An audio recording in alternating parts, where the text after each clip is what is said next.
Assalamualaikum warahmatullahi wabarakatuh. Alhamdulillah wassalatu wassalamu ala Rasulillah wa ala alihi wa sahbihi wa mawalah wa la hawla wa la quwata illa billahi wa ba'du.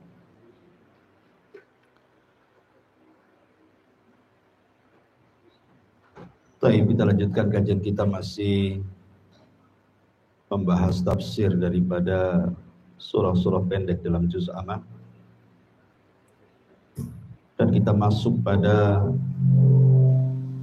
suratul A'la.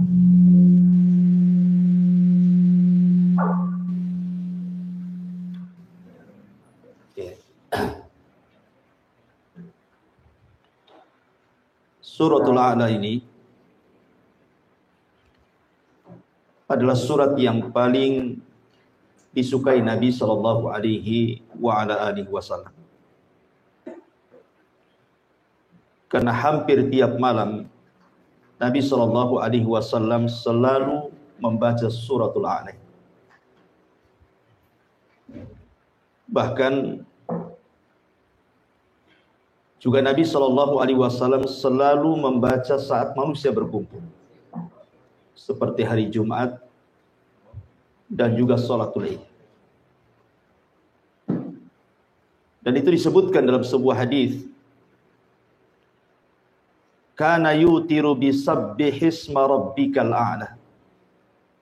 Beliau setiap malam ketika salat witir,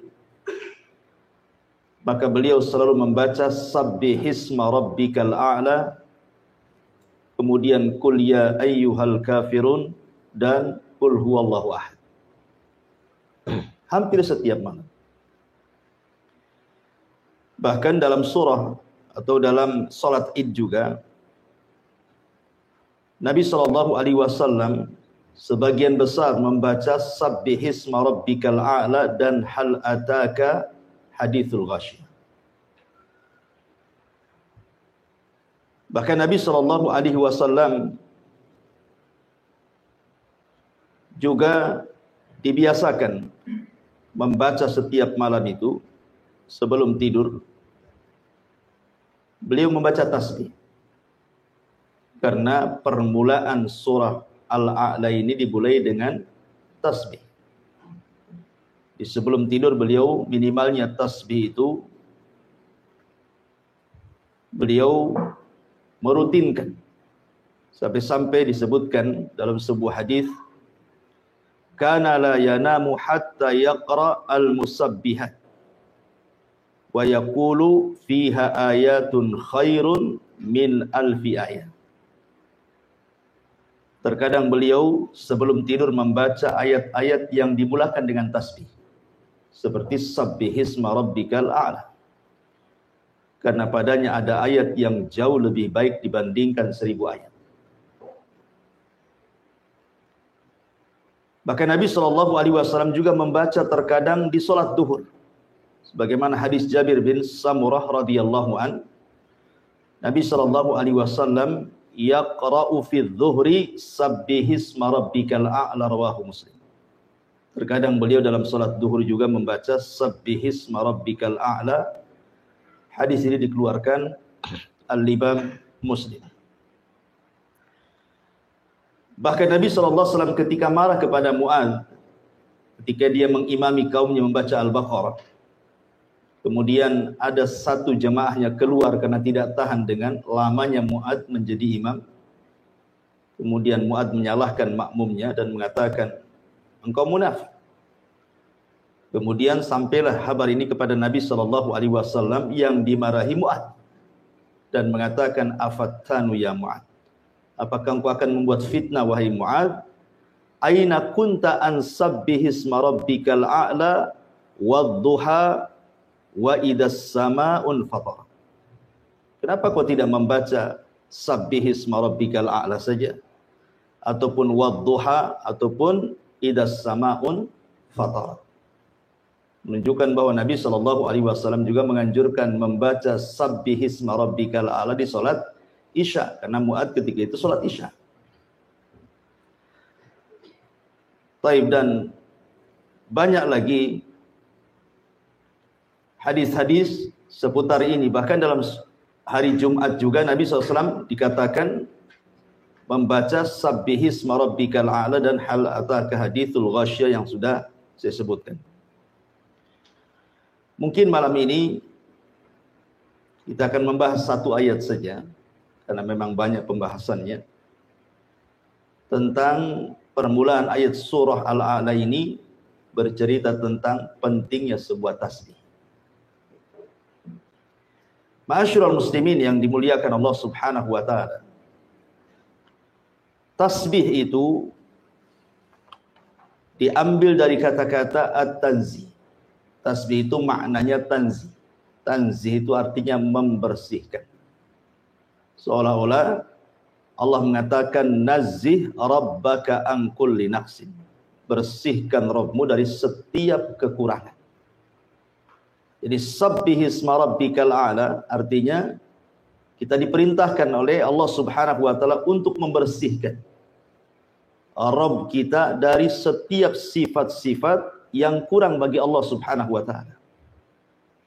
Makanya ada sebuah kaidah yang disebutkan para ulama, kullu sifati naqsin fil makhluqi fal khaliqu aula bitanazzuhi anha in kanat la taliqu bihi. Setiap sifat yang kurang bagi makhluk, maka bagi Khaliq Allah Subhanahu wa taala lebih utama untuk ditiadakan.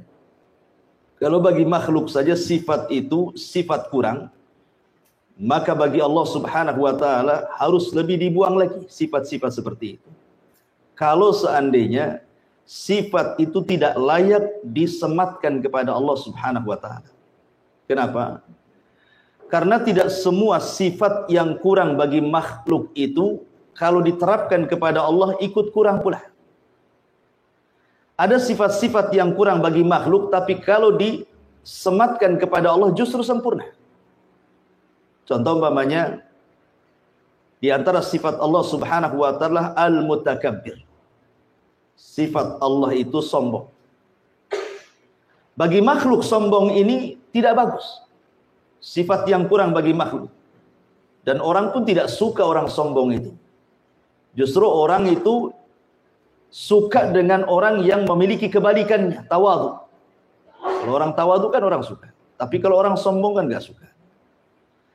Makanya Allah Subhanahu wa taala melarang. Tidak ada makhluk selain daripada Allah Subhanahu wa taala untuk menyombongkan diri. Wala tamshi fil ardi maraha. Janganlah kalian berjalan di muka bumi ini dengan kondisi sombong. Dan nanti pada hari kiamat orang-orang yang sombong di dunia itu akan dikecilkan badannya seperti seekor semut. Di tengah-tengah orang besar yang berjalan menuju Allah Subhanahu wa taala sehingga dia terseok-seok untuk menghindari kaki-kaki orang besar itu. Jadi ketika di dunia dia merasa besar, Allah kecilkan nanti pada hari kiamat itu maksudnya. Makanya dahulu ada seorang ulama namanya Malik ibn Dinar rahimahullahu taala. Tiba-tiba di hadapannya lewat jenderal perang namanya Muhallib ibnu Abi Safra. Muhallib ibn Abi Safra. Seorang jenderal perang, ma'ruf, ya, dikenal. Kata Malik ibn Dinar ini, karena cara jalannya Muhallib ini seolah-olah cara jalan orang yang sombong. Makanya kemudian ditegur. Ma hadza inna hadza mishyatu yubghiduha Allah. Apa-apaan kau berjalan ini? Jalan seperti itu tidak disukai oleh Allah Subhanahu wa taala. Muhallib ini karena merasa jenderal, dia ngomong kepada Malik ibn Dinar, "Ala ta'rifuni?" Kamu sembarang saja ngomong kepadaku seperti itu. Tidakkah kau tahu siapa aku? Nah, gitu. Dia jenderal, satu ulama pula. Maka kata Malik ibn Dinar menasihati, bahkan aku tahu siapa dirimu dengan sebenar-benar pengenalan. Kemudian kata Muhallib mengatakan, lalu siapa aku ini? Dikiranya mungkin Malik ibn Dinar akan mengatakan, ya kau seorang jenderal, kau orang yang sangat dihormati dalam pasukanmu. Ternyata bukan itu kata-kata Malik ibn Dinar. Apa kata Malik ibn Dinar? Ya, aku tahu siapa kamu. Alasta antal ladzi awwaluka nutfatan nadhirah wa akhiruka jifatan qadhirah wa antal an tahmilu adharah. Bukankah engkau yang dulu terlahir dari air mani yang sangat hina, dan kelak engkau ketika mati akan menjadi bangkai yang sangat busuk, dan sekarang engkau dalam badan membawa najis yang sangat kotor. Baru dia terdiam dan dia mengatakan, al-an araftani haqqal ma'rifah. Oh, terima kasih, kau sudah mengingatkan aku siapa aku.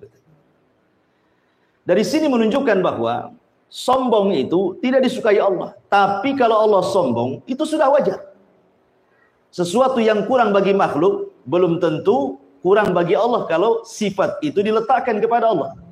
Tetapi secara kaidah umum, setiap sifat yang kurang bagi makhluk kalau diterapkan kepada Allah, maka lebih kurang lagi, tidak boleh. Kecuali ada sifat-sifat yang terbalik tadi.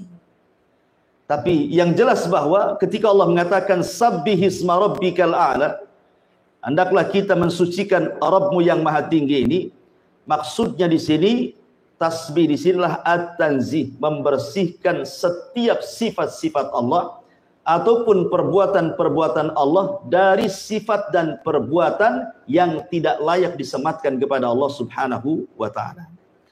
Itulah makna tasbih. Baik, ma'asyiral muslimin yang dimuliakan Allah Subhanahu wa taala. Kalau kita bicara tentang tasbih, tasbih ini banyak sekali faedahnya. Mungkin di antara kita ada yang belum tahu tentang keajaiban tasbih. Ma'asyiral muslimin yang dimuliakan Allah Subhanahu wa taala, saya akan sebutkan beberapa keajaiban tasbih. Baru kita bentangkan soal tasbih ini lebih dalam lagi. Ma'asyiral muslimin yang dimuliakan Allah Azza wa Jalla, yang pertama, tasbih itu ucapan subhanallah yasilu ila ridha, bisa mengantarkan kepada ridha Allah Subhanahu wa taala. Jadi orang yang banyak bertasbih, maka dia akan ridha hatinya. Apapun yang Allah Subhanahu wa taala ujikan kepada kita bukan hanya sekedar sabar, tapi dia bisa ridha. Karena tingkatan ridha itu tingkatan tertinggi dalam sabar. Sabar itu di bawahnya, ridha itu di atasnya. Seperti orang kena musibah. Ada orang bisa sabar, tetapi belum tentu bisa ridha. Nampaknya sabar, tapi kalau disentuh keluar semua isinya. Tapi kalau orang ridha, mau disentuh apapun, dia sudah mengatakan innalillahi wa inna ilaihi raji'un. Semua datang dari Allah, kalau Allah menghendaki, ya semua akan kembali kepada Allah. Dia akan ridha. Lah tasbih itu yasilu ila ridallahi azza wa jalla, akan mengantarkan kepada keridhaan Allah Subhanahu wa taala. Ma'asyiral muslimin yang dimuliakan Allah Azza wa Jalla. Yang kedua, yu'inu 'ala sabri. Kata ulama, bisa menolong kita untuk bisa lebih sabar lagi dalam kehidupan. Makanya kenapa ketika Nabi SAW merasa sempit dadanya dengan perlakuan orang-orang Quraisy yang tidak mau menerima dakwahnya, apa kata Allah? Fasbir 'ala ma yaqulun fasabbih bihamdi rabbik. Apa kata Allah? Sabarlah terhadap apa yang mereka katakan kepadamu wahai Muhammad. Mereka mengatakan kau gila, mereka mengatakan kau penyihir, kau penyair, dan begitu seterusnya. Sabar saja, tidak perlu menjadikan sempit dadamu. Bagaimana cara melapangkannya? Fasabbih bihamdi rabbik, bertasbihlah dengan memuji nama Rabb. Dari sini menunjukkan bahwa Allah iringkan kalimat sabar dengan tasbih, menunjukkan bahwa sabar itu bisa diraih dengan tasbih. Ini dua. Yang ketiga, secara umum tasbih itu adalah zikir kepada Allah Subhanahu wa taala. Akan tetapi ma'asyiral muslimin yang dimuliakan Allah Azza wa Jalla, ternyata kalau kita melihat tentang ayat perintah tentang zikir, tasbih ini disendirikan dari zikir. Seperti Allah mengatakan dalam surah Al-Ahzab ayat 42-43, Ya ayyuhalladzina amanu dzkurullaha dzikran katsira wasabbihuhu bukratan wa asila. Wahai orang-orang yang beriman, perbanyaklah zikir kepada Allah dan perbanyaklah tasbih di pagi dan petang hari kalian. Bukankah ucapan tasbih itu bagian daripada zikir? Kenapa dikeluarkan? Seolah-olah di sini ada penyebutan zikrul khas ba'dal 'am. Ya. Disebutkan kalimat khusus setelah menyebutkan kalimat umum, menunjukkan bahwa tasbih itu ada keistimewaan tersendiri dari seluruh zikir yang ada. Sama ketika Allah menyebutkan tentang malaikat. Allah mengatakan tanazzalul malaikatu waruh. Di mana seluruh malaikat turun dan juga ruh. Ruh itu siapa? Jibril. Kan Jibril bagian daripada malaikat. Kenapa disendirikan? Menunjukkan bahwa Jibril ini bukan sembarang malaikat. Makanya dari sini ketika Allah keluarkan tasbih dari zikir, padahal dia bagian daripada zikir, menunjukkan bahwa tasbih ini bukan zikir biasa. Ketika kita mengucapkan subhanallah, subhanallah, subhanallah, ini bukan zikir biasa. Ini zikir yang spesial.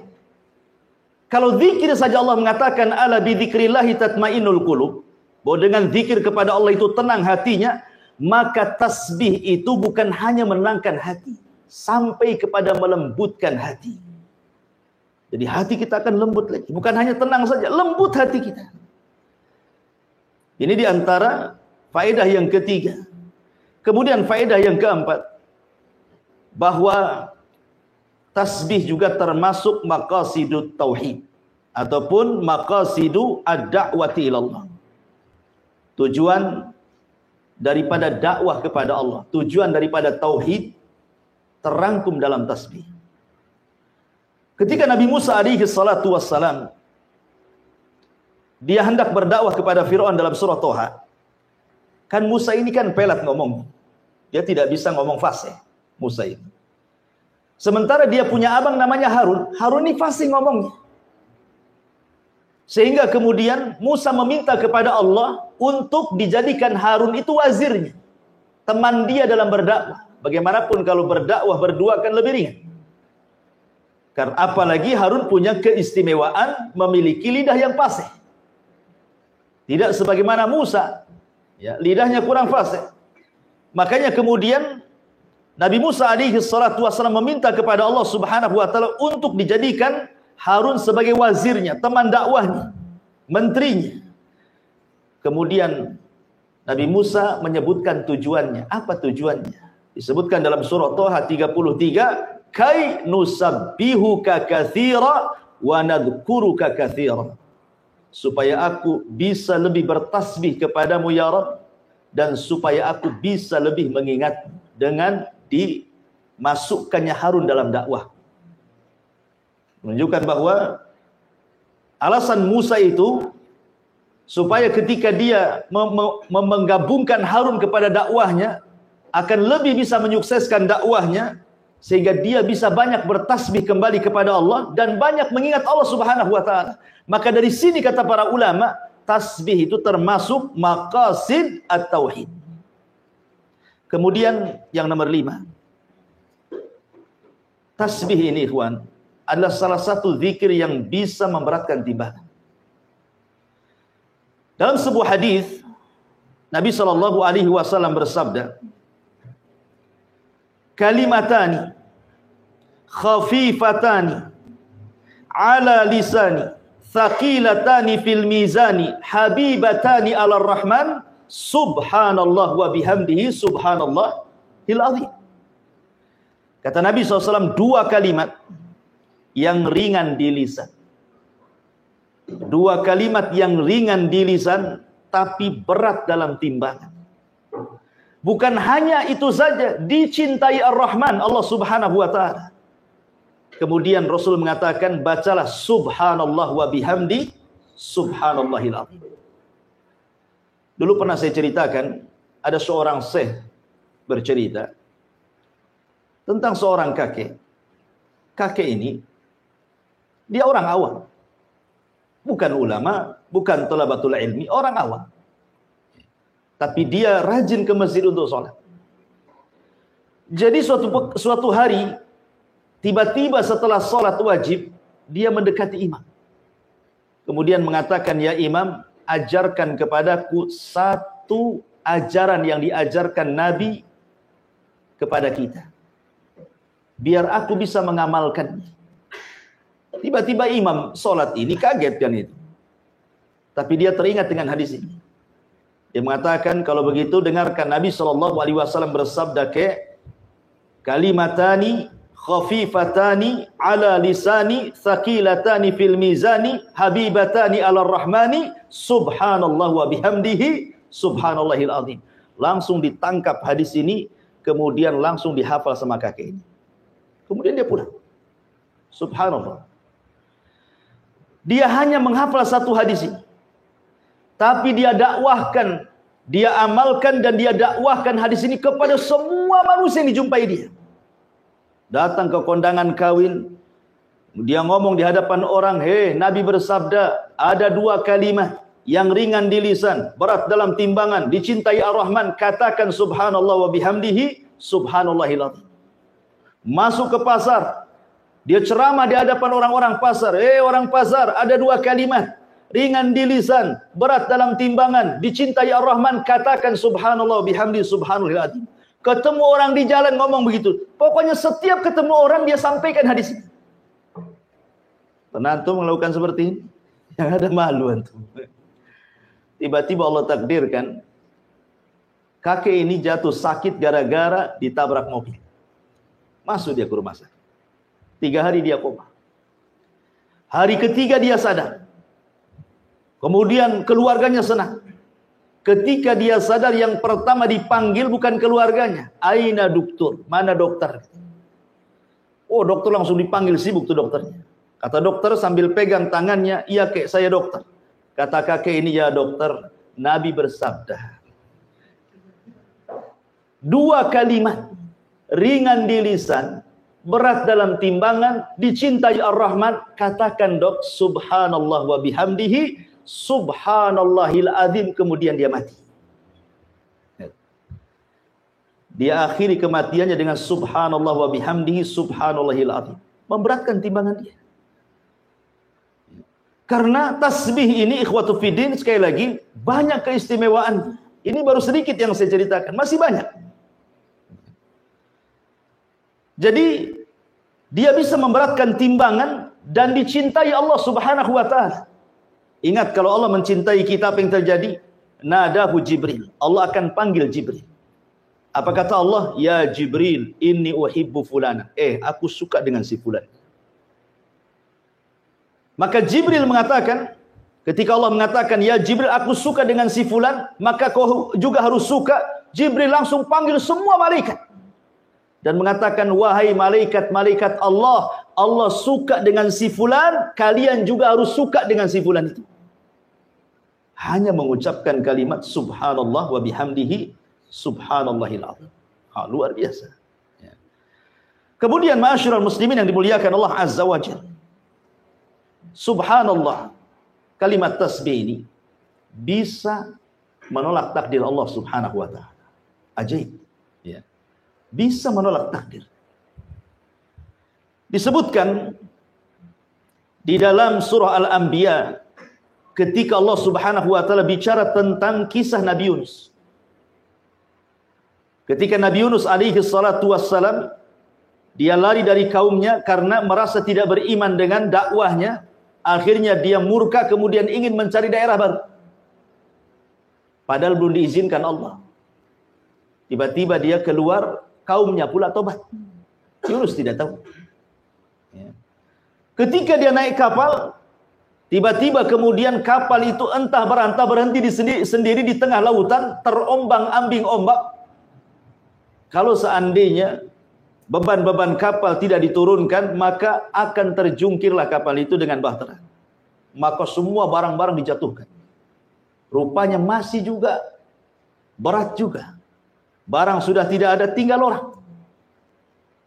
Akhirnya mereka pun saling mengundi siapa yang berhak untuk mencemplungkan dirinya supaya jangan mati semua.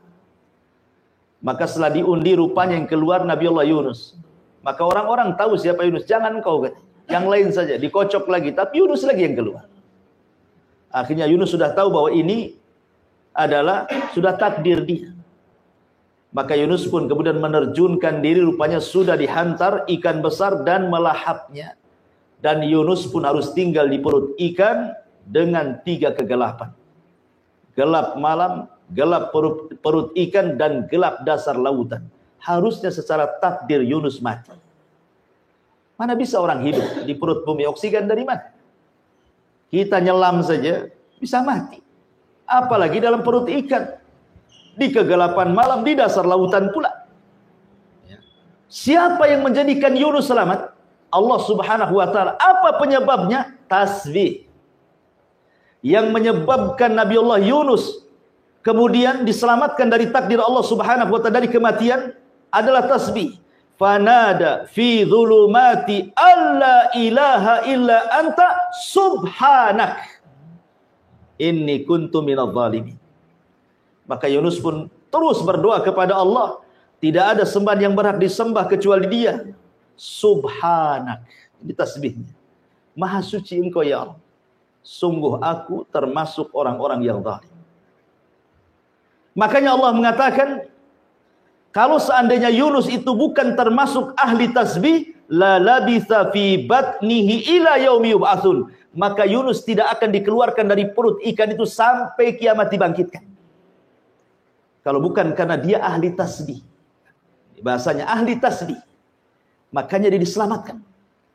Ya, tasbih bisa menolak takdir.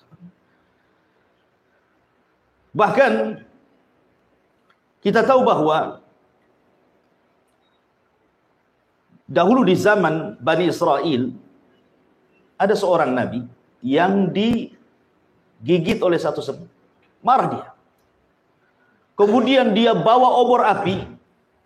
Kemudian hendak dibakarlah itu satu kampung semut itu. Yang salah satu semut mau dibakar pula kampung semutnya. Maka Allah Subhanahu wa ta'ala utus malaikat menegur nabi tersebut. Maka kemudian malaikat ini mengatakan, angkarasatka namlatun ahlakta ummatan minal umami tusabbih, katanya. Kamu ini gimana? Hanya gara-gara satu semut yang menyakitimu, tiba-tiba kau mau membakar kampung semut yang mereka senantiasa bertasbih kepada Allah. Lihat bagaimana semut bertasbih. Makanya para talabatul ilmi, seperti antum ini sedang belajar, seluruh hewan-hewan lautan yang ada di perut lautan dan semua hewan-hewan semut yang ada di dalam lubangnya, mereka memintakan ampun kepada Allah Subhanahu wa ta'ala untuk kehadiran kita di majelis ta'lim. Karena mereka umat yang bertasbih. Ma'asyiral muslimin yang dimuliakan Allah Azza wa Jalla. Kemudian juga di antara faedah tasbih adalah bisa senantiasa mengingatkan kita kepada Allah Subhanahu wa ta'ala. Karena mengingat Allah Subhanahu wa ta'ala itu sangat penting, ikhwan. Karena sampai saja kemudian kita tidak ingat Allah Subhanahu wa ta'ala, ini bahaya. Disebutkan dalam sebuah hadis yang luar biasa, ya, bahwa ketika seseorang itu mengucapkan subhanallah, subhanallah, maka kalimat zikir itu akan berputar-putar mengelilingi arsy. Dan disebutkan dalam hadis Nuaim ibn Bashir, Rasulullah SAW bersabda, inna mimma tadhkuruna min jalalillahi at-tasbiha wa takbira wa tahlila wa tahmida. Sesungguhnya kalimat-kalimat zikir yang kalian lafadkan dari keagungan Allah, baik berupa tasbih subhanallah, baik berupa takbir Allahu Akbar, baik berupa tahlil la ilaha illallah, baik berupa tahmid alhamdulillah. Apa kata Nabi SAW? Tidaklah orang mengucapkan kalimat itu, tidaklah seseorang di antara kalian suka bila ada amalan-amalan yang senantiasa disebutkan di sisi Allah Subhanahu wa ta'ala. Maka kalimat tasbih, kemudian takbir, kemudian tahlil, kemudian tahmid, mereka akan berputar-putar haulal arsy lahunna dhawi kadawawi nahli. Kata Nabi SAW, maka kalimat itu akan berputar-putar mengelilingi arsy Allah dan kalimat-kalimat zikir tersebut mengeluarkan suara seperti suara lebah menyebut-nyebut nama orang yang sedang menyebut-nyebut nama Allah di sisinya. Nah, jadi kita diingatkan terus dengan Allah dengan zikir itu. Jadi kalimat itu akan berkeliling-keliling. Kalau antum baca subhanallah, maka kalimat ini akan naik ke langit. Kalau antum membaca alhamdulillah, la ilaha illallah, kalimat-kalimat ini akan berputar-putar di arasy. Kemudian akan menyebut-nyebut nama orang yang sedang berzikir di hadapan Allah, mengingatkan kita kepada Allah. Bahkan yang lebih hebat lagi, kalau antum memperbanyak tasbih, satu kalimat tasbih itu seolah-olah antum telah berimpak dengan gunung emas. Disebutkan dalam hadis yang sahih yang dikeluarkan oleh Imam At-Tabrani dari sahihkan oleh Syekh Nasiruddin Al-Albani rahimahullahu taala, man halahul lailu an yukabidahu au bakhila bil mali an yunfiqahu au jabuna anil adwi an yuqatilahu falyukthir min subhanallah wa bihamdihi fa innaha ahabbu ilallah min jabali dhahabin yunfikuhu fi sabilillahi azza wa jalla. Lihat kata Rasul, siapa yang dicegah oleh istirahat malamnya sehingga dia tidak bisa sholat malam, atau kebakhilannya sehingga dia tidak mau berinfak, atau ketakutannya sehingga dia tidak mau berjihad perang, maka hendaklah perbanyak ucapkan subhanallah wa bihamdi. Maha suci Allah dan dengan segala pujian milik Allah, karena yang demikian itu lebih disukai Allah dari gunung emas yang engkau infakkan di jalan Allah. Kalau kita membaca subhanallah, subhanallah, kata Rasul, itu lebih baik daripada gunung emas yang engkau infakkan di jalan Allah. Kalimat tasbih saja. Dan siapa juga yang punya gunung emas? Ya. Kalaupun antum dapat gunung emas, sudah rebutan. Taruhlah kemudian antum punya gunung emas, kemudian diinfakkan, itu tidak lebih baik dibandingkan antum memperbanyak tasbih. Bahkan tidak ada satupun doa orang yang memperbanyak tasbih kecuali dikabulkan. Di zaman Imam Ahmad ini ketika dia keluar dari penjara sudah tua, ya kan? Karena dia kan bolak-balik masuk penjara Imam Ahmad. Jadi dia ingin mengunjungi satu kawannya, tapi tempatnya nun jauh di sana. Ya, dia harus mengadakan safar. Maka dia pun kemudian mengambil bekalnya, sudah tua, tapi Imam Ahmad pun diberikan kekuatan fisik. Walaupun sudah tua itu diberikan kekuatan fisik. Dia berjalan, ingin berkunjung kepada temannya. Dan ingat, itu sebuah amal soleh. Kalau antum berkunjung kepada kawan, tidak ada niat kecuali silaturahim. Bukan karena bisnis. Bukan karena ingin pinjam uang apalagi. Enggak. Ya betul-betul kita ingin berkunjung lillah. Maka 70.000 malaikat akan mengiringi antum dari belakang. Makanya Imam Ahmad ini ingin mengunjungi saudaranya, kawannya. Lillahi ta'ala karena Allah. Allah takdirkan di tengah jalan. Dia pun kemudian kemalaman. Dia harus menginap. Terpaksalah dia mencari masjid. Itu menginap kan itu. Penginapan zaman dulu ya masjid, mau kemana? Rupanya ada teras masjid, dia tidur di situ. Rupanya penjaga masjid ini mencurigai. Imam Ahmad itu imam dunia, terkenal. Tapi terkenal karyanya. Terkadang karyanya dikenal, orangnya tidak tahu. Sehingga dikira itu bukan siapa-siapa, sama takmir masjidnya diusir. Tidak boleh tidur di situ. Terpaksalah Imam Ahmad mencari pohon, kemudian tidur di bawah pohon. Rupanya depan masjid itu ada khobbaz. Khobbaz itu artinya tukang roti, penjual roti. Anak muda. Jadi kasihan kok ada kakek-kakek di situ tidur di bawah pohon, ditawarkanlah bagaimana kalau dia nginap di rumahnya. Diajaklah Imam Ahmad dengan senang hati, udah tua. Kemudian dia melihat khobbaz itu, tukang roti itu. Imam Ahmad takjub, kenapa? Sambil kerja itu, lisannya tidak pernah berhenti untuk mengucapkan subhanallah, astagfirullah, subhanallah, astagfirullah. Pokoknya tasbih dan istighfar itu tidak lepas dari lisannya. Kita saja kalau kita zikir terus-terusan kan capek juga kan itu.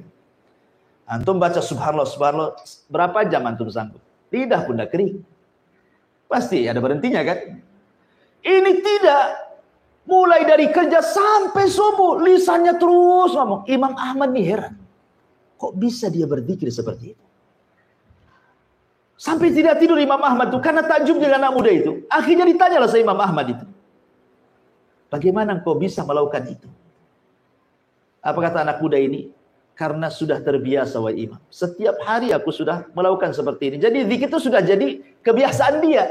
Orang kalau sudah biasa kan nggak akan capek kan itu. Udah biasa dia mengucapkan subhanallah, astagfirullah, subhanallah. Udah biasa. Imam Ahmad mengatakan, anak muda kan tidak tahu kalau itu Imam Ahmad. Imam Ahmad mengatakan, apa barokah zikir dengan memperbanyak tasbih dan istighfar itu? Apa manfaatnya? Maka anak muda ini mengatakan, demi Allah, tidaklah aku berdoa kepada Allah Subhanahu wa taala kecuali diijabah, kecuali satu doa yang belum diijabah. Semua doa yang kupanjatkan semua dikabulkan Allah, kecuali satu katanya. Imam Ahmad heran. Apa yang satu itu? Maka anak muda ini mengatakan, begini wahai fulan, wahai bapak tua, sesungguhnya aku sangat mencintai seorang alim min ulama'i dunia. Dia sedang dipenjara sekarang. Aku sangat takjub dengan karya-karyanya. Aku ingin belajar kepadanya, tapi karena kesibukanku aku tidak bisa menjumpai dia. Jadi Imam Ahmad heran, siapa orang yang kau jadikan panutan itu sehingga kau menjadi ahli ibadah seperti ini kan? Anak muda ini mengatakan namanya Ahmad ibn Hanbal. Rupanya di situ Imam Ahmad. Kata Imam, demi Allah, doamu sudah dikabulkan Allah Subhanahu wa taala. Aku adalah Ahmad ibn Hanbal. Itulah buah barokahnya dengan memperbanyak zikir kepada Allah kan. Cita-citanya dikabulkan oleh Allah Subhanahu wa taala. Jadi kalau antum punya cita-cita belum dikabulkan, perbanyak zikir, perbanyak tasbih, istighfar, tahlil, tahmid. Insyaallah, siapa yang ingat Allah, maka Allah ingat kita. Siapa yang lupa dengan Allah, Allah pun lupa dengan kita. Udhkurullaha yadhkurukum. Ingatlah Allah, Allah ingat kalian. Ma'asyiral muslimin yang dimuliakan Allah Azza wa Jalla. Kemudian juga di antara faedah tasbih adalah mukaffiratul dzunub, bisa menggugurkan dosa. Kita ini setiap hari ikhwan, dengan adanya medsos di depan saya ini, setiap hari antum berdosa mata antum. Setiap hari. Entah berapa kali mata antum memandang aurat itu di handphone itu. Baik di YouTube, baik di IG, baik di Facebook kan gitu ya. Terkadang baik di TikTok, ada yang men-TikTok kan. Kita sering niatnya itu tujuannya mungkin dengar berita. Entah kenapa tiba-tiba nampak pula ada gambar-gambar sur gitu kan. Beritanya ditinggalkan, itu pula yang ditengok. Boleh jadi tidak ditengok tapi sekilas pandang. Itu dosa kecil. Tapi kalau setiap hari kan bisa besar itu. Karena tidak ada dosa kecil yang ditumpukan kecuali jadi besar. Dan tidak ada dosa besar kalau antum digempur dengan istighfar kan begitu. Kata Nabi SAW, man qala subhanallah wa bihamdi mi'ata marratin hutat khotoyahu wa in kanat mithla zabadil bahri wa fi riwayatin akthar min zabadil bahri. Siapa yang mengucapkan subhanallah wa bihamdihi 100 kali dalam sehari, maka Allah Subhanahu wa taala akan hapuskan dosa-dosanya, walaupun dosa antum itu sebanyak buih di lautan atau lebih banyak daripada buih di lautan. Berbiasa ikhwan. Siapa yang bisa menghitung buih lautan? Tidak ada yang bisa menghitung buih lautan. Bahkan kata Rasul, lebih banyak daripada buih lautan. Seandainya dosa kita lebih banyak dari buih lautan, tetap diampuni. Tentu yang dimaksud di sini dosa-dosa kecil maksudnya. Bukan dosa-dosa besar, karena dosa besar harus dengan taubatan nasuha. Tapi kan setiap hari kita memandang aurat. Antum ke pasar, antum di jalan, lihat wanita-wanita itu. Kan nampak auratnya. Entah tertampak, entah keenakan nampak. Nah, macam-macam kan orang itu. Kalau tak cantik mungkin ya tertampak lah. Kalau cantik makin ditampak-tampak. Gitu ya kan. Betapa banyak dosa kita setiap hari, yang dari handphone, yang di dunia nyata, yang di pasar, yang di mall. Nah ini kan dosa kecil. Makanya Umar bin Khattab tadi saya sudah katakan tidak ada dosa kecil kalau dikumpulkan ya besar juga gitu maksudnya. Tapi itu bisa dihapuskan dengan memperbanyak tasbih. Subhanallah wa bihamdi. Subhanallah wa bihamdi. Ya. Ma'asyiral muslimin yang dimuliakan Allah Subhanahu wa taala. Kemudian juga lebih daripada itu bahwa tasbih ini sebab mendapatkan rizki Allah Subhanahu wa taala. Jadi orang akan mudah mendapatkan rizki Allah Subhanahu wa taala disebabkan dengan memperbanyak tasbih. Nabi Zakaria, mungkin sebagian antum sudah dengar ceritanya. Dia berdoa kepada Allah Subhanahu wa taala untuk meminta anak. Dia sudah tua, istrinya mandul. Ketika dia melihat Maryam dalam mihrabnya memperbanyak zikir kepada Allah Azza wa Jalla dan beribadah, kemudian tiba-tiba dapat karomah, ada makanan, maksudnya buah-buahan di musim dingin pula ada di musim panas, atau ada buah-buahan di musim panas pula ada di musim dingin. Kata Zakaria, kalau ini terjadi kepada Maryam, bukan mustahil Allah pun bisa memberikan keturunan kepada aku. Akhirnya kemudian Zakaria mulai meniru Maryam. Apa itu? Memperbanyak ibadah di mihrabnya. Seraya berdoa kepada Allah agar minta diberikan keturunan. Allah kabulkan, Allah kabulkan. Kemudian ketika datang malaikat memberi kabar bahwa dia akan memiliki keturunan dengan nama yang tidak ada sebelumnya, yang diberi nama oleh dia, namanya Yahya. Zaman itu nggak ada Yahya, kecuali Zakaria saja yang memberi nama Yahya. Kalau sekarang banyak Pak Yahya, di mana-mana ada Pak Yahya. Dulu nggak ada nama Yahya kecuali putra Zakaria saja. Kemudian Nabi Zakaria mengatakan, qala rabbi ij'al li ayah. Ya Rabb, sekarang berikan tanda-tandanya kalau memang aku akan punya turunan. Seperti apa tanda-tandanya? Maka Allah mengatakan, qala ayatuka alla tukalliman nas salasata ayyamin illa ramza. Tandanya kalau istrimu hamil, maka tiba-tiba kau akan bisu. Kau tidak akan bisa ngomong selama 3 hari. Kau hanya bisa mengisyaratkan dengan mata, dengan telinga, dengan dahi, dengan tulisan. Pokoknya kau akan susah ngomong. Kalau engkau kemudian merasa susah bicara dan itu selama 3 hari, itu istrimu lagi hamil. Itu tandanya. Kemudian di ujung ayat Allah katakan apa? Wadhkur rabbaka katsira wasabbih bil ashiyyi wal ibkar. Maka ingatlah terus Rabbmu dan banyak-banyaklah bertasbih di waktu pagi dan petang. Kata ulama tafsir, di antara sebab dikabulkannya Nabi Zakaria punya keturunan karena dia memperbanyak tasbih dan zikir. Ya, ini rizki, sesuatu yang mustahil bagi kita kan? Rupanya mungkin pula bagi Allah Subhanahu wa taala. Dengan apa? Ya tadi memperbanyak zikir, terutama tasbih. Dan itu juga dijelaskan dalam nasihat Nuh alaihi salatu wassalam. Suatu ketika Nuh sebelum wafat, itu kan mengumpulkan putra-putranya. Dikumpulkan putra-putranya. Kemudian Nuh mengatakan kepada anak-anaknya, aku wasiatkan kepada kalian dengan 4 perkara. Yang 2 kuperintahkan, yang 2 kularang. Adapun yang 2 kuperintahkan, jangan lupa dengan kalimat la ilaha illallah. Sebab kalau seandainya kalimat itu ditimbang di satu neraca, kemudian 7 lapis langit dan 7 lapis bumi ditimbang di neraca satunya, maka la ilaha illallah jauh lebih berat dibandingkan langit dan bumi. Ini satu. Kemudian yang kedua, kata Nuh alaihi salatu wassalam, ya pertama la ilaha illallah. Kemudian menjelaskan tentang keutamaannya. Kemudian yang kedua, wa subhanallah wa bihamdi. Wasiat yang kedua kata Nuh, jangan lupa membaca subhanallah wa bihamdi. Apa faedahnya kata Nuh? Fa innaha salatu kulli syai'in wa biha yurzaqul khalqu. Kata Nuh alaihi salatu wassalam bahwa ucapan subhanallah wa bihamdi adalah doa setiap makhluk yang Allah ciptakan, dan dengan sebab itulah makhluk diberikan rizki Allah.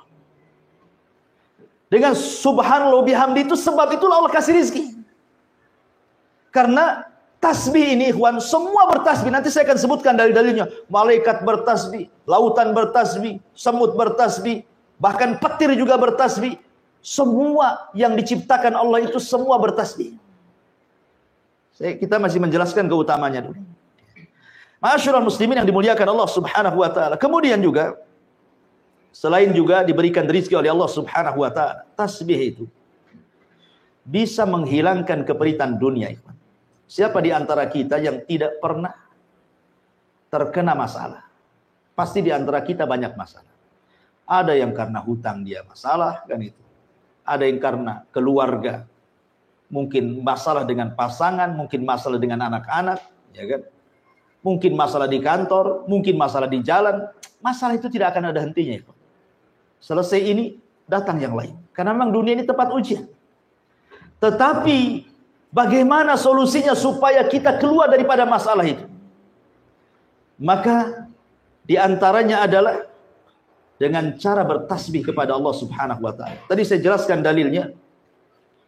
Ketika Nabi SAW ditimpa masalah yang luar biasa dari kaumnya, walaqad na'lamu annaka yadiku sadruka bima yaqulun, kata Allah, fasabbih bihamdi rabbika wa kun minas sajidin.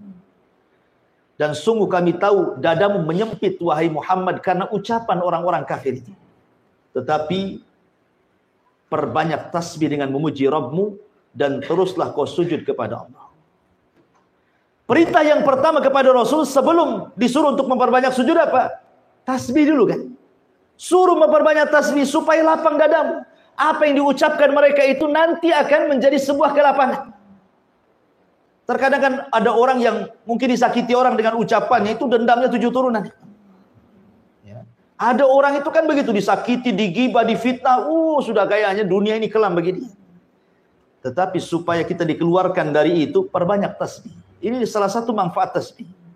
Makanya kata Abdurrahman As-Sa'di dalam kitabnya Tafsir As-Sa'di, ketika beliau memberikan catatan kepada ayat ini, apa kata beliau? Aktsir min dzikrillah wa tasbihihi wa tahmidihi was salati fa inna dzalika yuwassi'u sadra. Perbanyak oleh kamu zikir kepada Allah, kemudian bertasbih, bertahmid dan salat, dan itu bisa melapangkan dada kita. Ma'asyiral muslimin yang dimuliakan Allah Azza wa Jalla. Kemudian juga tasbih ini adalah ucapan yang paling dicintai Allah Subhanahu wa taala. Tasbih ini adalah ucapan yang paling dicintai Allah Subhanahu wa taala. Disebutkan dalam hadis Abi Dzar radhiyallahu an. Nabi SAW pernah ditanya, ayyul kalami afdal? Rasul, kalimat yang paling afdal itu apa? Yang diucapkan manusia. Maka Nabi SAW mengatakan, inna ahabbal kalam ilallah subhanallah wa bihamdi. Sesungguhnya tidak ada ucapan yang lebih dicintai Allah melebihi antum mengucapkan subhanallah wa bihamdi. Itu ucapan yang paling dicintai Allah Subhanahu wa taala. Ikhwan, orang kalau cinta itu pasti dengan memperbanyak penyebutannya kan. Kalau antum cinta istri, nggak akan disebut tuh istri tetangga. Nggak akan disebut. Yang disebut ya istri antum saja karena antum cinta. Kalau ada antum berdua ngomong sama kawan atau bertiga, kemudian memuji istrinya, pasti antum, oh enggak, istri saya lebih pandai karena cinta. Artinya orang cinta itu man ahabba syai'an aktsara dzikrah. Siapa yang mencintai sesuatu pasti akan memperbanyak untuk menyebut-nyebut sesuatu itu. Karena di mata orang yang sedang jatuh cinta tidak ada orang lain kecuali dia. Ingat kisah Laila Majnun? Ya kan? Yang sudah saya ceritakan. Jadi ada seorang wanita namanya Laila. Wanita cantik. Jatuh cinta dengan si Majnun. Majnun ini namanya Majnun, gila. Saking cintanya jadi gila. Dia hendak melamar, ditolak. Diusir. Akhirnya dia pergi ke hutan. Sampai di hutan kelaparan. Kemudian dia berburu kijang, menjangan. Dipanah sama dia. Kemudian kena pula kakinya, robohlah kijang itu. Kemudian didekati. Ketika mau diambil pisau dan mau digorok, ditatap pula mata kijang itu. Kata dia, subhanallah, mata Kijang kok sama dengan mata Laila? Katanya. Dilepas Kijang itu. Itulah makanya Majnun itu. Lihat, orang cinta itu bisa jadi gila. Lapar padahal dia. Bisa loh dilepas. Makanya sejak itulah dia disebut Majnun. Makanya ada Laila Majnun. Itulah Majnun, gila itu.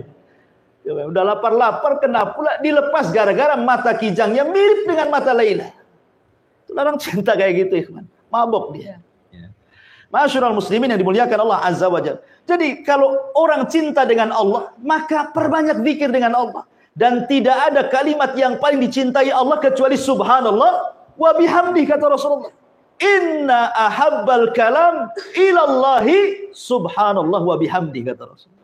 Sesungguhnya tidak ada kalimat yang paling dicintai Allah kecuali subhanallah wa bihamdi. Ma'asyiral muslimin yang dimuliakan Allah Subhanahu wa taala. Kemudian juga di antara keistimewaan tasbih adalah tasbih ini adalah kalimat yang khairun minad dunya wa ma fiha. Seandainya dunia yang banyak macam-macamnya ini, ada rumahnya, ada gedungnya, ada tanahnya, ada perhiasannya, itu dibandingkan dengan tasbih, maka dunia itu tidak ada apa-apanya.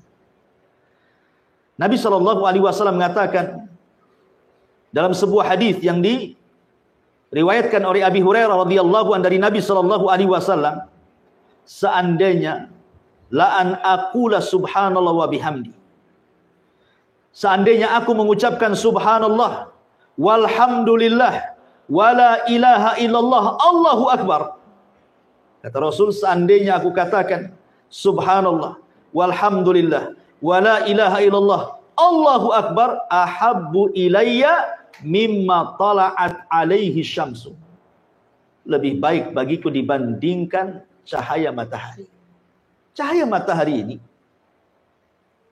cahaya yang bisa mengelilingi bumi, kawan. Kalau tidak ada matahari, apa gunanya dunia? Gelap, ya kan? Untuk apa dunia itu? PLN mana yang bisa kemudian menerangi bumi 24 jam kalau tidak ada matahari? Artinya di sini kinayah bahwa ucapan tasbih itu lebih baik dibandingkan dunia dan isi. Karena Rasul mengibaratkan lebih baik dibandingkan matahari terbit dari mulai terbit sampai terbenam. Kemudian juga di antara keutamaan tasbih adalah tasbih itu simatu ahlil iman. Itu ciri orang yang beriman kepada Allah Subhanahu wa taala, sebagaimana disebutkan dalam surah Nur ayat 36-37. Fi buyutin adzinallah an turfa wa yudhkar fiha ismuhu yusabbihu lahu fiha bil ghudwi wal asar. Di rumah-rumah yang Allah izinkan untuk diangkat, maksudnya di masjid-masjid, diizinkan oleh Allah untuk diangkat namanya, kemudian disebut-sebut namanya dengan cara zikir, yusabbihu lahu fiha bil ghudwi wal asar. Maka orang-orang yang beriman senantiasa mereka bertasbih di pagi dan petang hari mereka. Menunjukkan bahwa tasbih, orang yang mempunyai tasbih itu bagian daripada simatu ahlil iman, ciri orang yang beriman kepada Allah Azza wa Jalla. Ma'asyiral muslimin yang dimuliakan Allah Azza wa Jalla, termasuk juga di antara keutamaannya adalah kasbu hasanatin katsiratin fi awqatin yasiratin. Membaca subhanallah bihamdihi ini sama dengan antum berniaga, modalnya kecil tapi untungnya besar. Modalnya mungkin 100.000, untungnya pula 100 juta. Enak gak tuh? Enak lah. Untuk bisnis modalnya cuma 100.000, untungnya pula 100 juta. Mana ada perniagaan yang seuntung ini? Lihat kata Nabi SAW dari hadis Sa'd bin Abi Waqqas radhiyallahu anhu. Kami duduk-duduk bersama Nabi SAW. Apa kata Rasul? Ayak jazu ahadukum an yaksiba kulla yaumin alfa hasanah. Lemahkah kalian dalam setiap hari kalian mendapatkan 1000 kebaikan? Sahabat berpikir, macam mana 1000 kebaikan? Kalau sholat 1000 kali sholat, siapa yang tahan? Kalau puasa 1000 hari, ini kan hitungannya 1 hari. Puasa macam mana puasa? Ya harus 1000 kali puasa kan gitu ya. Jadi pandangan para sahabat seolah-olah harus banyak ibadah untuk mendapatkan 1000 kebaikan itu. Kemudian sahabat ini bertanya, Bagaimana caranya? Dalam satu hari kita mendapatkan 1000 kebaikan itu. Maka Nabi SAW mengatakan, yusabbih mi'ata tasbihatin fayuktab lahu alfa hasanah. Cukup engkau bertasbih 100 kali, maka dicatat di sisi Allah 1000 kebaikan. Bayangkan bandingannya. Kita cuma 100 kali, tapi balasannya 1000. Ibaratnya saya contohkan tadi, antum modalnya 100.000, dapatnya pula juta-juta kan begitu. Ini menunjukkan juga keutamaan apa? Membaca subhanallah wa bihamdihi, tasbih kepada Allah. Dan yang terakhir, bahwa kalau ingin menanam tanaman di sorga, kita ingin nanam sekarang ya di sorga, apa bisa-bisa. Dengan cara apa? Kata Nabi SAW, man qala subhanallah wa bihamdi ghurisat lahu bihi nakhlatun fil jannah. Barang siapa yang mengucap 1 kali saja subhanallah wa bihamdi, itu antum sudah menanam 1 pokok kurma di sorga. Padahal pokok kurma ini antum punya 1 saja di samping rumah, berbuah, viralnya luar biasa. Ya kan? Boleh jadi antum pagar, siapa yang nengok suruh bayar. Itu ya kan? Ya. Itu 1 pokok kurma berbuah lagi. Ini kurma sorga, jangan dibandingkan dengan kurma dunia. Jadi kalau kita ingin bercocok ladang di sorga itu, perbanyak zikir. Karena itu girasnya. Cara menanamnya itu dengan cara zikir. Kita akan diberikan tanaman macam-macam tuh ya, di sorga kelak, dan semua bermanfaat bagi kita. Ma'asyiral muslimin yang dimuliakan Allah Azza wa Jalla, ini di antara keutamaan tasbih. Baik. Tasbih ini juga diajarkan oleh Nabi SAW dalam beberapa tempat yang harus kita baca. Seperti contohnya dalam solat saja. Dalam iftitah solat itu ada juga lafaz yang diajarkan Nabi SAW, subhanakallahumma wa bihamdika wa tabarakasmuka wa ta'ala jadduka wa la ilaha ghairuka. Itu salah satu juga doa iftitah kan. Selain Allahumma ba'id baini wa baina khotoyaya kan. Wajjahtu wajhalil ladzi fataras samawati wal ardh, atau yang lainnya. Lah salah satunya adalah subhanakallahumma wa bihamdika wa tabarakasmuka wa ta'ala jadduka wa la ilaha ghairuka. Di sini Allah memulai, Rasul mengajarkan dengan membacakan 1 tasbih di permulaannya. Subhanakallahumma, maha suci engkau ya Allah. Kemudian juga dibaca ketika inda qiraati ayatin fiha tanzihullah.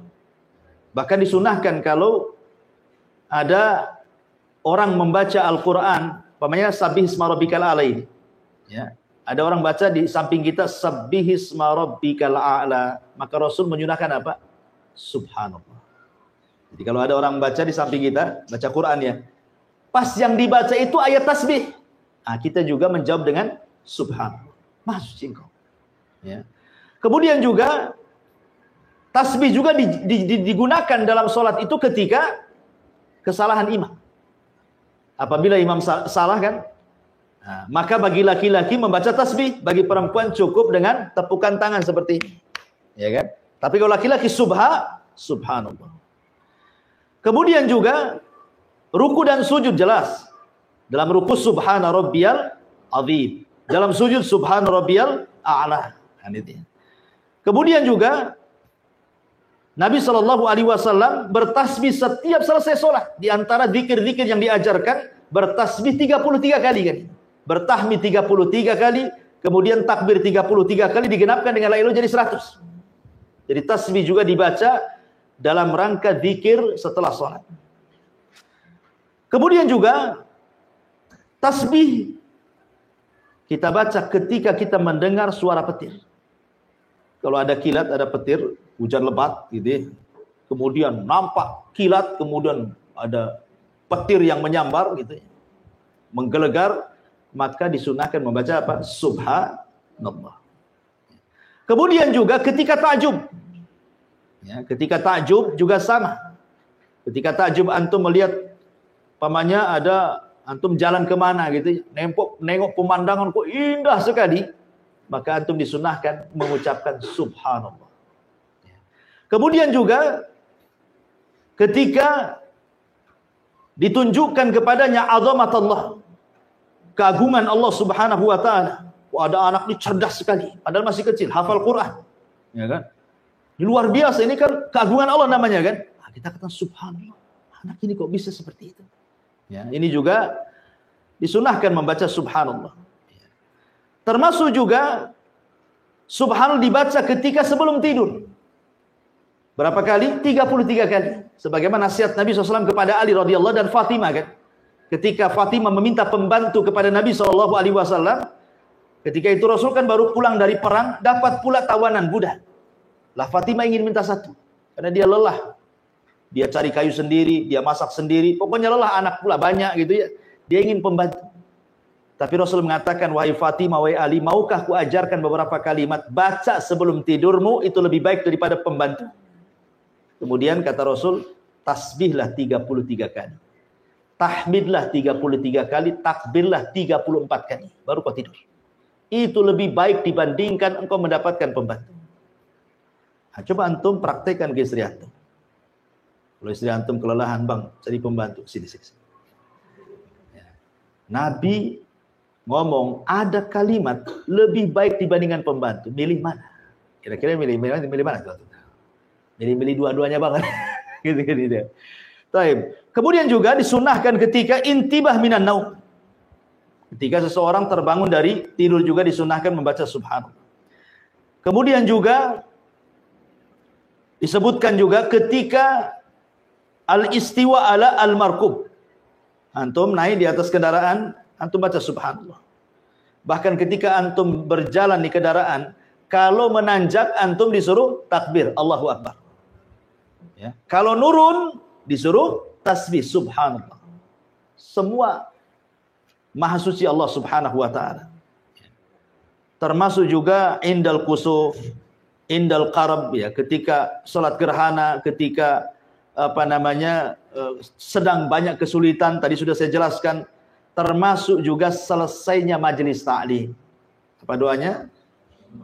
Subhanakallahumma bihamdika asyhadu an la ilaha illa anta astaghfiruka wa atubu ilaik. Wassalamualaikum warahmatullahi wabarakatuh. Enggak, belum selesai. Ya. Jadi intinya bahwa itu juga termasuk disuruh tasbih. Ya, setelah antum baca majelis tasbih. Justru dengan tasbih itu, karena kita tidak tahu, mungkin kalau antum begini kan tidak aktif ya. Pasif saja ngomong. Tapi kalau antum berkumpul di luar, ngobrol di warung, ya, berempat, berlima gitu, kan saut-sautan.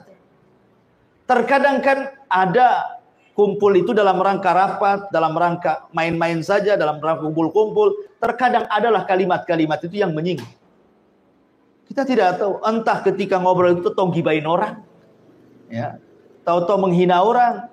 Makanya supaya antum keluar dari majelis itu tidak punya dosa, nah itulah ada namanya kafaratul majlis. Maka disebut kafarah. Kafarah itu untuk menghilangkan dosa di majelis itu. Karena kalau orang sudah bermajelis itu macam-macam omongannya di situ kan. Entah tidak sadar ngomongin orang, menghina orang, entah yang di situ pula tersinggung kan. Maka sebelum pergi baca ya kafaratul majlis supaya keluar itu sebagaimana masuk yang tidak punya dosa. Jangan pula masuk tak punya dosa, keluar pula banyak dosa gitu maksudnya. Makanya ada namanya kafaratul majlis. Lah kafaratul majlis itu salah satu kandungannya adalah tasbih. Karena dimulai dengan tasbih itu. Menunjukkan, dan tadi saya sudah katakan bahwa tasbih itu bisa menggugurkan dosa. Ma'asyiral muslimin yang dimuliakan Allah Subhanahu wa taala. Baik.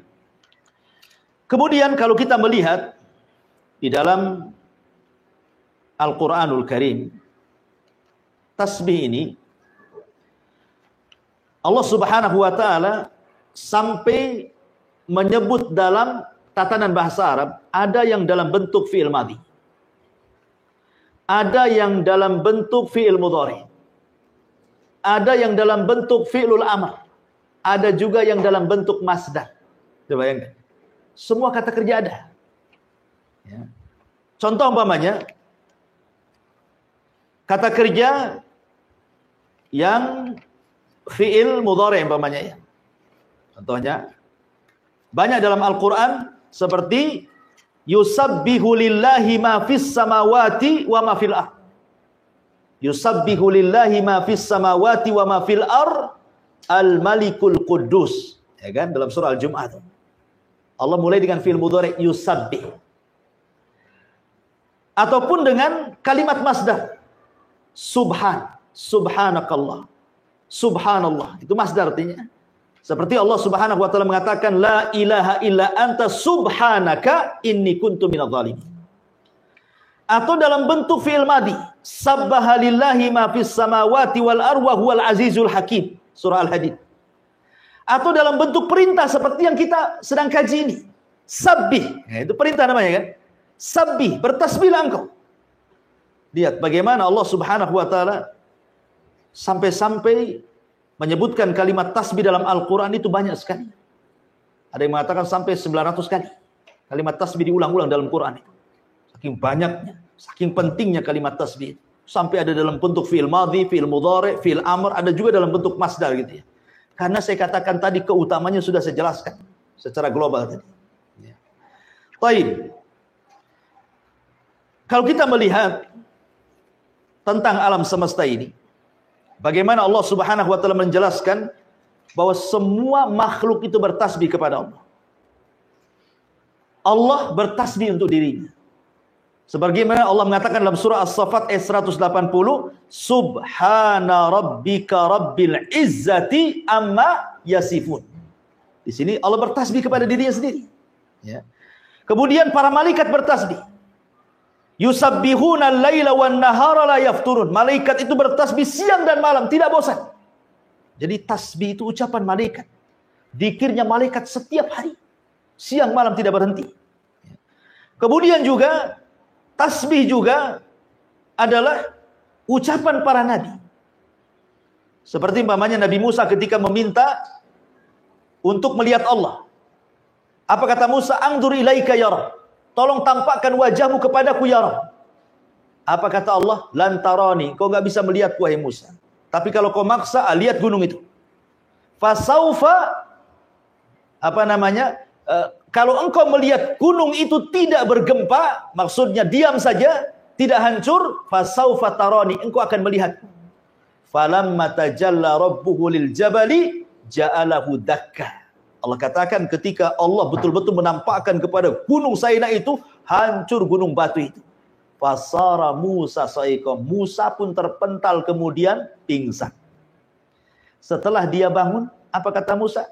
Tubtu ilaika. Musa mengatakan, Subhanaka tubtu ilaika. Maha suci engkau ya Rabb, aku taubat kepadamu. Gak akan minta lagi untuk engkau tampakkan kepada aku. Lihat, Musa menyebut Subhanak. Begitu juga tadi kisahnya Nabi Yunus kan? La ilaha illa anta subhanaka inni kuntu minadh dhalimin. Itu zikirnya para nabi. Tasbih itu zikirnya para nabi. Zikirnya para rasul. Termasuk juga gunung-gunung, termasuk juga binatang-binatang, burung-burung, semua bertasbih kepada Allah. Dan itu Allah mengatakan wasakharna ma'a Daud al-jibala yusabbihna wat-tayra. Dan kami tundukkan kepada Daud gunung-gunung yang bertasbih dan juga burung-burung yang bertasbih. Kemudian juga Allah Subhanahu wa taala menjelaskan tentang tasbihnya ar-ra'du. Petir kilat itu bertasbih. Wa yusabbihu ar-ra'du bihamdi. Dan petir itu bertasbih kepada Allah dengan senantiasa memujinya. Bahkan penduduk sorga juga bertasbih. Da'wahum fiha subhanakallahumma. Ini penduduk surga mengatakan subhanakallahumma, bertasbih. Termasuk juga semua yang diciptakan Allah bertasbih. Dan itu Allah mengatakan sabbaha lillahi ma fis samawati wa ma fil ard. Semua yang ada di langit, semua yang ada di bumi bertasbih. Kalau orang senantiasa bertasbih, ikhwan, orang itu tidak mungkin melakukan kemaksiatan. Bumi yang kita pijak bertasbih. Kita pula di atas bumi bertasbih. Jadi kalau seandainya Allah perdengarkan nih, semua makhluk itu, ayam sedang bertasbih, kemudian kodok sedang bertasbih, kambing bertasbih, peliharaan antum lah, kucing-kucing itu bertasbih, maka antum akan dengar suara mereka membacakan subhanallah. Kalau diperdengarkan itu.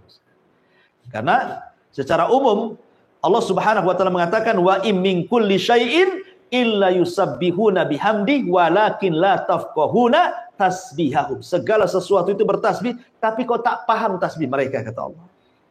Jadi semua makhluk ini bertasbih, menunjukkan bahwa tasbih ini luar biasa. Baik, kita masuk pada pembahasan. Ini tadi mukadimah, ya, tapi kamu sudah ngantuk. Ini pembahasannya di sini. Ya. Jadi kalimat tasbih itu, apa yang ditasbih, apa yang ditanzih, apa yang dibersihkan sebenarnya? Membersihkan Allah dari apa? Sehingga demikian hebatnya kalimat tasbih itu. Apa yang dibersihkan dari Allah Subhanahu wa taala?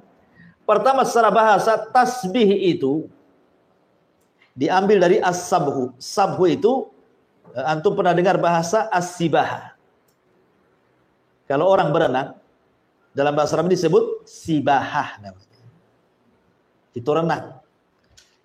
Jadi sabhu itu artinya taharrak, gerak. Kalau disebut sabbaha fil ma, artinya dia sedang renang. Kalau sabbaha fil hawa, artinya dia sedang terbang. Kalau sabbaha fil ardi, artinya dia sedang masya, berjalan.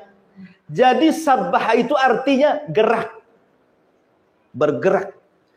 Ketika lisan kita bergerak-gerak dan isinya adalah tanzihulillah, berusaha membersihkan Allah dari setiap sifat-sifat yang kurang, berarti kita sedang bertasbih. Ya, menggerakkan kalimat subhanallah, subhanallah, subhanallah, begitu maksudnya. Dan membersihkan Allah itu dari 4 perkara. Kenapa kita harus bertasbih? Karena ada 4 perkara yang harus kita bersihkan dari Allah. Pertama, membersihkan zatnya. Kita bersihkan Allah secara zatnya dari setiap sifat yang tidak layak untuk disematkan kepada Allah. Dari setiap sifat yang tidak layak disematkan kepada Allah, maka kita bersihkan. Ini satu. Yang kedua, kita bersihkan secara baik secara zatnya, yaitu zatnya ya. Kemudian yang kedua sifatnya. Kemudian yang ketiga nama-namanya. Dari apa? Jangan sampai kita memberi nama yang bukan nama Allah. Nanti kalau antum berdoa nggak akan dikabulkan. Seperti antum mau perlu dengan saya. Nama saya kan Abu Humairah. Antum panggil pula Abu Hurairah. Abu Hurairah, saya nggak akan nengok. Nama saya bukan Abu Hurairah, nama saya Abu Humairah. Kan itu. Itu manusia kalau dipanggil bukan namanya aja nggak nengok tuh. Sekarang antum manggil-manggil Allah, antum salah manggil, maka ini akan bermasalah. Karena nama-nama Allah itu tauqifiyah, ikhwan, terima jadi. Nama Allah itu sudah baku. Yang 99 nama itu sudah baku. Bukan berarti kemudian cuma 99 nama. Ini yang kita ketahui 99 nama itu. Nama Allah itu banyak, hanya Allah yang tahu. Tetapi nama Allah itu baku sifatnya. Tidak bisa dirubah. Ya. Tidak bisa dirubah. Sehingga ketika baku dan tidak bisa dirubah, berarti jangan salah sebut, gitu maksudnya. Kalau antum salah sebut, nanti salah manggil. Kalau antum salah manggil, nggak akan dikabulkan doanya. Maka bersihkan nama-nama Allah dari salah sebut dari namanya. Makanya penting itu menghafal Asmaul Husna itu. Supaya jangan salah sebut. Ya kan? Kemudian yang keempat, kita bersihkan dari perbuatannya. Berarti ada 4. Kita membersihkan Allah dari zatnya. Jangan sampai disamakan dengan berhala-berhala selain daripada Allah. Yang kita lihat berhala-berhala selain daripada Allah itu karena mereka bisa dilihat, akhirnya bisa berkomentar kan. Ada orang nih nyembah berhala dari batu bapaknya, kemudian dipahat. Karena nampak oleh kita, terkadang adalah komentar dari kita itu, matanya agak ini, kok ini pahatannya kurang bagus. Mesti kan ada kritikan kan. Kalau nampak kan, wujud berhalanya itu nampak, pasti banyak kritikan. Lah Allah itu tidak bisa dilihat, makanya tidak bisa dikritik. Gimana cara mengkritiknya? Barang itu, kalau kita mau mensifati itu ada 3 caranya. 1, antum pernah lihat, umpamanya ini botol, ya. Oh ini botol. Ana katakan, antum tahu nggak botol itu seperti apa? Karena antum pernah melihat, oh tahu botol kayak gini. Karena pernah melihat. Atau ada kembarannya. Ini ada kembarannya nih. Memang yang aslinya saya tidak tahu, tapi KW-nya saya pernah lihat. Nah, mungkin bentuknya kurang lebih. Atau tidak pernah melihat, tidak ada KW-nya, tapi dapat kabar dari orang yang pernah melihat. Sekarang kita terapkan dengan Allah, ya kan? Siapa yang pernah melihat Allah? Tidak ada. Berarti tidak bisa kita terima. Kemudian, ada nggak orang yang pernah melihat kembarannya Allah? Mustahil Allah punya kembar. Bagaimana caranya? Paling tinggi yang ketiga, kita mengenal Allah dari orang yang Allah utus sebagai nabinya, yang diberitahu tentang sifat dan nama-namanya. Rasulullah. Hanya itulah kabar tentang Allah dari Rasulullah. Makanya ketika kita bicara tentang nama dan sifat bagi Allah, tetapkan nama itu sebagaimana yang Allah tetapkan dalam Al-Quran, atau sebagaimana yang Rasul tetapkan dalam hadis. Begitu juga sifat-sifatnya. Dengan tidak mentasbih menyerupakan. Dengan tidak mentakib membagaimanakan. Dengan tidak mentaktil menghapus dan begitu seterusnya. Itulah akidah ahli sunnah. Jadi kita bersihkan termasuk perbuatan Allah. Dan perbuatan Allah itu dua. Perbuatan Allah itu dua. Tidak lepas daripada al-fadlu dan al-adlu. Allah itu kalau berbuat sesuatu kepada hambanya, imma al-fadlu, imma al-adlu. Apa itu fadlu? Apa itu al-adlu? Kalau dia bermuamalah dengan orang-orang kafir, maka Allah bermuamalah dengan cara al-adlu, keadilan. Kalau dia bermuamalah dengan orang-orang yang beriman, maka Allah akan bermuamalah dengan cara al-fadlu. Fadlu itu dengan cara Allah lebihkan dengan rahmatnya. Makanya ketika orang-orang kafir, kenapa Allah ciptakan surga? Kenapa Allah ciptakan neraka? Allah ciptakan neraka karena al-adlu, keadilannya. Allah ciptakan surga karena al-fadlu, karunianya. Ketika Allah masukkan orang ke surga, berarti karena keutamaan dan rahmatnya. Ketika Allah masukkan orang ke neraka, itu bukan karena kezalimannya, tapi karena keadilannya. Nah, bisa dipahami, ya. Jadi perbuatan Allah tidak lepas daripada dua. Lain dengan perbuatan hamba. Perbuatan hamba tidak lepas daripada tiga. Pertama, zalim. Hamba itu zalim, tidak pernah adil, ya. Dan ini kebanyakan orang zalim. Kemudian yang kedua, adil, dan ini sangat sedikit. Kemudian yang ketiga, di atasnya adil lagi, yang disebut dengan al-fadl tadi, dan itu sangat sedikit, ya.